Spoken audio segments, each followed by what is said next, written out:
Welcome everyone back to the channel. Today, as you can see behind me, if I move my mic, it's my 22nd birthday. And I plan to take the day off, relax, and plan a few of my best possible rebuilds. I was looking at the Falcons, looking at the Colts, different teams, planning out their off seasons. But I plan to really have a day of lying around, having a drink, and enjoying my birthday in lockdown. But late last night for the Americans and very early this morning for me in the UK, news broke in the Dolphins camp. The Miami Herald put out a piece talking about Tua being named the starter, etc. But the real crunch line of it is that apparently unknown players have came to the Miami Herald and have been telling them that they aren't happy with the decision behind Tua. Or at least that's the title they ran with. In today's video, I'm going to break down exactly what the article talks about, where the news comes from, how I believe the news is blown way out of proportion and proof of that, and overall why I believe the team in fact loves Tua. But without further ado, let's get right into the video. So to start this off, let's talk about the article. Armando Salguero, a very, very well respected beat writer and reporter for the Dolphins, wrote a very good article last night talking about the ebbs and flows of the Dolphins this offseason, about how they plan to elevate all positions. And in a sense, the notice you got was that no one is safe. No one's position is guaranteed. But then a few lines later goes to talk about how Tua is the starter. I believe this is the crutch of the problem. The Dolphins' unknown player, we'll call him, was stated to have said he understands what Flores said and what Greer said, but he doesn't understand why. They then go to talk about how Flores shows that Tua has had improvement and should get better once again, and it's a scary thought for the league if Tua continues to improve. But I think this news has came from a wrong angle. The piece is being thrown together as if Tua is unwanted in the Dolphins. As if him being named the starter is, how dare he's not good enough, we need to replace him. And I don't believe that's the angle that the quote came from. Brian Flores has shown one thing in his reign as the Dolphins head coach over 2 seasons, and that is that no one is safe. Laremy Tunsil's an exception. He got traded because Houston offered an incredible haul.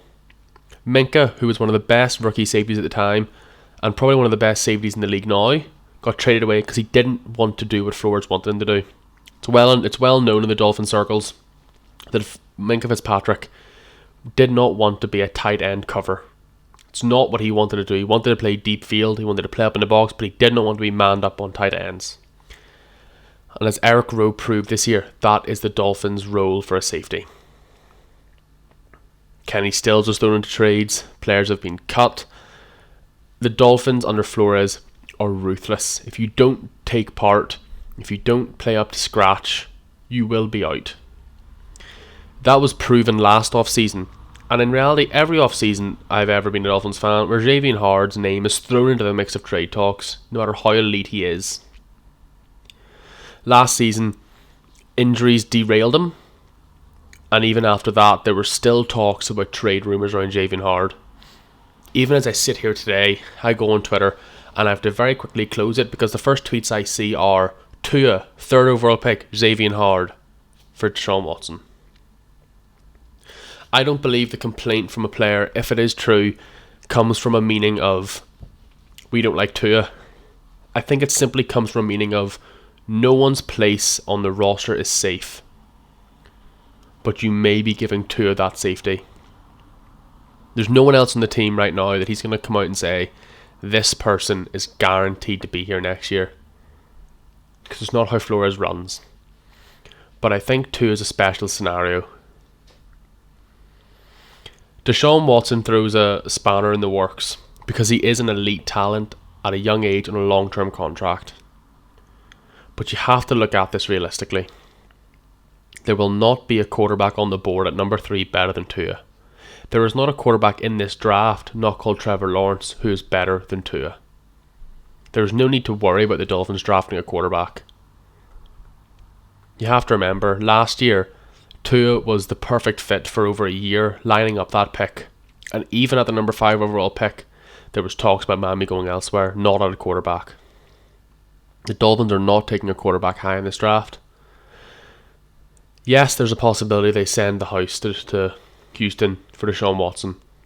I understand the potential of that. But once again, the Dolphins didn't trade away these pieces to get Deshaun Watson. They traded away these pieces to get elite in all phases. That's what these pieces will do. I personally think the Dolphins' third overall pick is already written. Devontae Smith has to stay in Miami after that performance. There's no question about it. The man made Wade, who will be an NFL cornerback, maybe not an elite one, maybe not a good one, but he will get drafted in the top 3 or 4 rounds.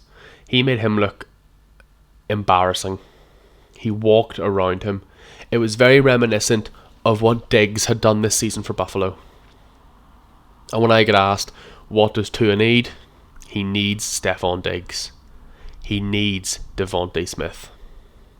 You'll have saw my recent mock draft. I actually had the Dolphins taking Waddle at 18, because I think a lot will fall on this draft in free agency.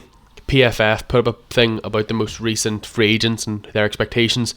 Allen Robinson to Miami, 4 years, $85 million, $56 million guaranteed. An elite receiver. Pairing him up with Devontae Parker, Mike Gesicki, and a receiver in the draft would be elite. But all of these pieces are to elevate Tua. The main part of this video was, do the Dolphins like Tua? And I'm going to quickly now show my proof that I said I had, that the Dolphins love Tua. And it's very simple. It's something that no Dolphins were paid to do. No Dolphins were asked to do. This is off their own backs. And this is the proof I've got.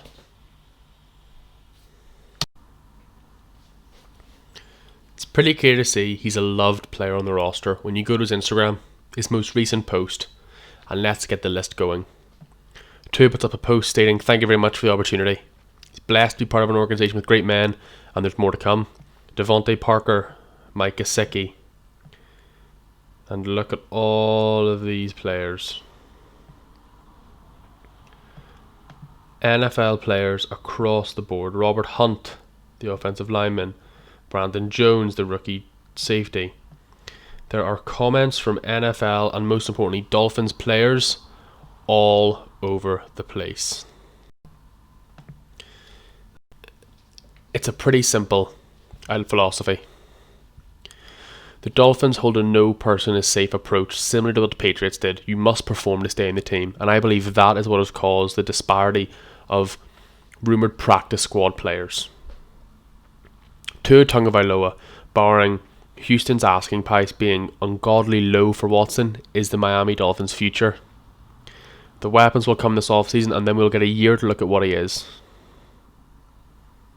But in my opinion, the Dolphins and Tua are a match made in heaven right now.